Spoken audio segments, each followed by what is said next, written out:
आदित्य यह भी बताते हैं, यह जीपीएस ट्रैकर हमें वास्तविक समय में सिकंदर के स्थान को देखने की अनुमति देगा और हम उसकी बातचीत सुन सकते हैं। कुछ घंटों बाद एक बेहोश सिकंदर चोट के कारण जागता है और दर्द से चिल्लाता है।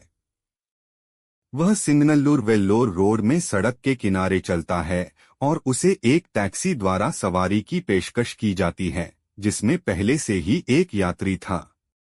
कार से गुजरते समय सिकंदर को कुछ गहने, पैसे और हार दिखाई देते हैं। चतुराई से वह अनुमान लगाता है कि दोनों एक पेशेवर चोर हैं और आदित्य के चौथे संदिग्ध हैं। अपने आप को उनके चंगुल से बचाने और अपनी जान बचाने के लिए वह पहले से ही वार करता है और बेरहमी से उन्हें खत्म कर देता है। उनके शवों के साथ सिकंदर पलक्कड़ के पास एक गांव की ओर ड्राइव करना जारी रखता है। पास की एक धारा को देखकर वह शवों को फेंक देता है और एक गांव की ओर बढ़ जाता है। SMG matric school Peelamedu. इस बीच आदित्य और अखिल स्कूल जाते हैं, जहां सिकंदर वैन ड्राइवर के रूप में काम करता है और स्कूल के प्रिंसिपल से मिलता है। प्रिंसिपल से मिलने जाने से पहले आदित्य ने अखिल से अनुरोध किया, अखिल, मैं खुद जाऊंगा और उसके बारे में जांच करूंगा। यदि वे आपको एनआईए एजेंट के रूप में देखते हैं तो वे सोचेंगे। यहां रुको। वह अंदर जाता है और प्रिंसिपल से बात करता है, सिकंदर के बारे में पूछता और जांच करता है। कुछ घंटों बाद वह कमरे से बाहर आता है और कार में जाते समय आदित्य कहता है, मैं सिकंदर के अतीत के बारे में जानकर वास्तव में हैरान हूं। क्या हुआ? क्यों? अखिल से पूछा। कुछ मिनट पीछे मुख्य कक्ष, कॉफी की पहली बूंद पीते हुए आदित्य ने प्रिंसिपल से पूछा, सर, तुम्हें पता है वह कौन है? वह सिकंदर की तस्वीर लगाता है। प्रिंसिपल ने जवाब दिया, हाँ सर। खैर, वह हमारा बस ड्राइवर है। महोदय, बस चालक अपराधी है, साथ ही एक सीरियल किलर भी। मुझे पता चला कि चेन्नई में सेंट्रल जेल के एक दोस्त के माध्यम से, आदित्य ने कहा। कुछ मिनटों के लिए सोचते हुए प्रिंसिपल ने थोड़ा सा पानी पी लिया और कहा, सर, उसका नाम सिकंदर नहीं है, अलेक्जेंडर विलियम जोसेफ। उन्होंने चेन्नई सर के पास एक निजी स्कूल में पढ़ाई की। एलेक्स को शुरुआत में मिलनसार बच्चा होने के लिए याद किया जाता है। हालांकि एक घटना के बाद यह बदल गया, जिसमें एलेक्स एक झूले से पीछे की ओर गिर गया, जिसने फिर उसके माथे में मारा क्योंकि वह वापस आ गया। विशेषज्ञों ने अनुमान लगाया कि इस घटना ने एलेक्स के मस्तिष्क के ललाट प्रांतस्था को क्षतिग्रस्त कर दिया। इस तरह के नुकसान को खराब आवेग विनियमन और आक्रामकता की प्रवृत्ति पैदा करने के लिए जाना जाता है। चूंकि एलेक्स अभी भी एक बच्चा था, इसलिए क्षति अधिक गंभीर होती, क्योंकि एक बच्चे का माथा एक वयस्क की तुलना में मस्तिष्क के लिए केवल एक अंश ही सुरक्षा प्रदान करता है। फिर आदित्य ने प्रिंसिपल से आगे पूछा, सर, क्या प्रभाव उसके शेष जीवन का अनुसरण करता है?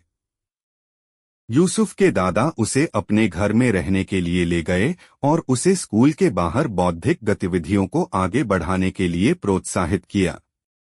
इन रुचियों में सबसे गहरी थी शतरंज।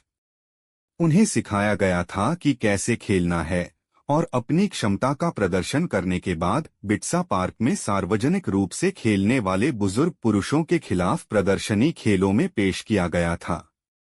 यह पता चला कि सिकंदर एक उत्कृष्ट शतरंज खिलाड़ी था और पहली बार उसने अपने सभी खेलों में शतरंज की बिसात पर हावी होने पर अपनी आक्रामकता के लिए एक चैनल पाया। अलेक्जेंडर को अपने पूरे किशोरावस्था में मुख्यधारा के स्कूली बच्चों द्वारा धमकाया जाता रहा और जब इस अवधि के अंत में उनके दादा की मृत्यु हो गई तो उन्हें भावनात्मक झटका लगा। उन्हें अपनी मां के घर लौटने के लिए छोड़ दिया गया, जिसके बाद उन्होंने एक छात्र के रूप में दाखिला लिया। रिपोर्ट्स के मुताबिक उनके दादा की मौत ने सिकंदर को काफी प्रभावित किया था। नुकसान के दर्द को कम करने के साथ साथ अपनी गंभीर आक्रामक प्रवृत्ति को शांत करने के प्रयास में उसने बड़ी मात्रा में वोदका का सेवन करना शुरू कर दिया। उन्होंने घर पर और बिट्सा पार्क में प्रदर्शनी खेलों में शतरंज खेलना जारी रखा। अब वोडका पीने में अन्य पुरुषों के साथ शामिल हो गए। हालांकि उनके विपरीत वह शराब से बहुत प्रभावित हुए बिना खेल सकते थे। यह इस समय था कि सिकंदर ने एक और अधिक भयावह शौक विकसित करना शुरू कर दिया, जो उस समय किसी के लिए भी अज्ञात रहा। जब भी उसे पता चलता कि वह बच्चों के संपर्क में आने वाला है, तो वह एक वीडियो कैमरा साथ ले जाएगा और उन्हें धमकाने के लिए आगे बढ़ेगा। एक परेशान और खतरनाक भविष्यवाणी के अवसर पर, जिसे तब से सार्वजनिक किया गया है, उसने एक छोटे बच्चे को एक पैर से उल्टा पकड़ रखा था और कैमरे से कहा, अब तुम मेरी शक्ति में हो खिड़की, और आप अपनी मृत्यु के लिए 15 मीटर गिरेंगे। फिर उसने अपनी शक्ति की पुष्टि करने के लिए इन वीडियो को बार बार देखा। हालांकि 1992 तक यह प्रथा उनकी इच्छाओं को पूरा करने के लिए अपर्याप्त हो गई थी। वह उक्कदम में अपनी मां, छोटी सौतेली बहन और उनके बेटे के साथ 5वीं मंजिल पर 2 बेडरूम के अपार्टमेंट में पले बढ़े। खुद को वित्त पोषित करने के लिए वह एक ड्राइवर के रूप में शामिल हो गया। हालांकि सिकंदर के निजी जीवन को उसकी मां के माध्यम से जानने के बावजूद मुझे सिकंदर के इन क्रूर पक्षों की उम्मीद नहीं थी। आदित्य ने प्रिंसिपल को धन्यवाद दिया और कमरे से बाहर निकल गया।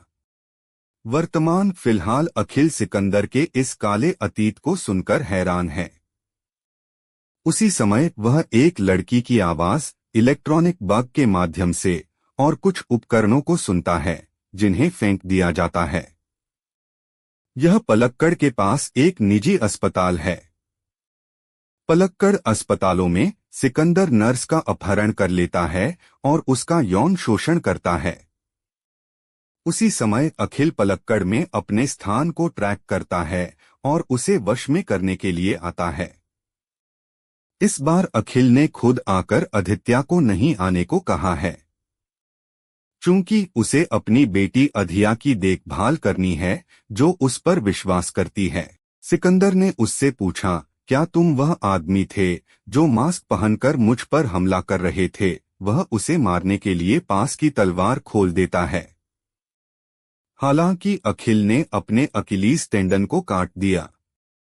उसे मारने के बारे में वह आदित्य के शब्दों को याद करता है, हमें सिकंदर को बाहर निकालना होगा, तभी जब सही समय आ जाए। अखिल, इसके बारे में मत भूलना। इलेक्ट्रॉनिक बग को ध्यान में रखते हुए अखिल उसे एक बार फिर रिहा कर देता है। सिकंदर अब अपने बचपन के करीबी दोस्त जॉन एडवर्ड से मिलने का फैसला करता है। अलेक्जेंडर के विपरीत जॉन एडवर्ड अपने पीड़ितों का तुरंत अपहरण नहीं करता है। वह अपने जादुई कौशल के माध्यम से अपने शिकार को फंसाता है। जैसा कि वह एक बलात्कारी और नेक्रोफिलिया है, जॉन बार बार उनकी मृत लाशों के माध्यम से संभोग में शामिल होता है। जॉन सिकंदर को देखता है और कहता है, दा सिकंदर के अंदर आओ। बैठिए। यह क्या है? आपका अकिलीज टेंडन कैसे टूट गया है? जैसे ही उसने उससे इस बारे में पूछा, सिकंदर उस रहस्यमय आदमी को बताता है जिसने शुरू में उस पर हमला किया था, और दूसरा हमला जिसमें उसने अपने अकिलीज कंडरा को तोड़ दिया था। लेकिन इस बार उन्होंने अपना चेहरा साफ दिखाया। अलेक्जेंडर ने अखिल के बारे में टिप्पणी करते हुए कहा, मैंने उसे देखा, पूरे गुस्से और प्रतिशोध के साथ मुझ पर हमला कर रहा था। दा जॉन।